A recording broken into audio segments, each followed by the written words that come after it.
अस्सलामु अलैकुम डॉक्टर अतीकुर रहमान। उम्मीद करता हूँ आप सब खैरियत से होंगे। आज हमारा टॉपिक है कि दांत के अंदर कैविटी क्यों बनती है और इसका इलाज क्या है और किस तरह इसका मुकम्मल सेफ्टी होगी। सारी बात डिटेल से करते हैं। सबसे पहले तो अपने दांतों की अच्छी तरीके से केयर किया करें, दांतों की हिफाजत किया करें और सुबह और शाम लाजमन 2 टाइम ब्रश करें।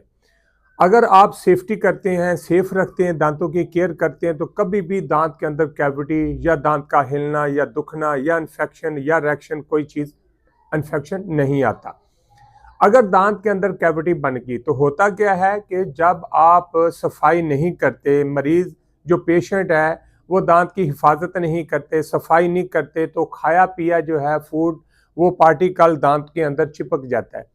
वहाँ बैक्टीरिया जो है वो फूड को खाते हैं, उनको खाने के बाद अपना तेज़ाब छोड़ते हैं। तेज़ाब जो है दांत के ऊपर स्टिल हो जाता है, यानी दांत के 3 पोर्शन होते हैं।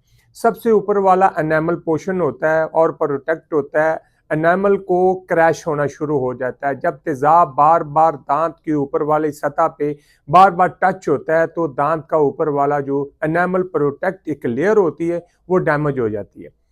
उसके बाद फिर कैविटी छोटी बननी शुरू होती है। अगर आप फिर वॉश नहीं करते, कैविटी बढ़ती बढ़ती दांत का दूसरा पोर्शन डेंटिन तक चला जाता है।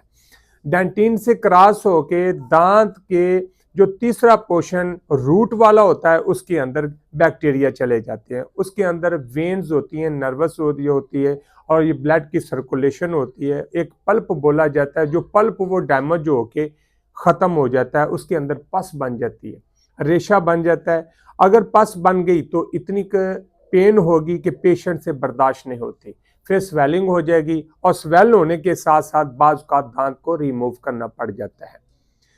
दांत का जो ऊपर वाला हिस्सा कैविटी बन जाती, अगर एनामल वाले पहले पोर्शन पे ही कैविटी है, अगर उसको आपने फिल करवा लिया डेंटिस्ट के पास जाके, डॉक्टर के पास जाके, तो लॉन्ग टाइम चल जाएगी। अगर दूसरा पोर्शन डेंटिन में अगर कैविटी आ गई है तो फिर गला सड़ा हिस्सा अगर हम रिमूव डॉक्टर कर भी देता है तो फिर ठंडा गर्म लगता रहता है। कभी कभार टीस पड़ेगी, कभी कभार ठंडा गर्म लगेगा, इससे पेशेंट परेशान होता रहता है। अगर तीसरे पोर्शन रूट के अंदर अगर पल्प जो है वो डैमेज हो गया तो ना ही फिर फिलिंग होगी, तो ना ही उसका कोई और ट्रीटमेंट होगा। कौन सा ट्रीटमेंट होगा? Root canal. अगर आरसीटी रूट कैनाल अगर दांत का करवाना है तो फिर उसके 3 से 5 विजिट होंगे, इससे रूट कैनाल मुकम्मल हो जाएगा। इस तरह दांत आपकी हिफाजत में रहेंगे। कैविटी के एरिया जो है वो हमने यू शक्ल में हमने ग्राइंड करना होता है। गला हुआ सड़ा हुआ हिस्से को निकाल के हमने एक जिंक फास्फेट या और दूसरी मटेरियल से हमने फिल करके उसको लॉन्ग टाइम चलाने के लिए हमने फिलिंग करनी होती है लेज़र के साथ। तो इस तरह आपके दांत की हिफाजत और रहेगी।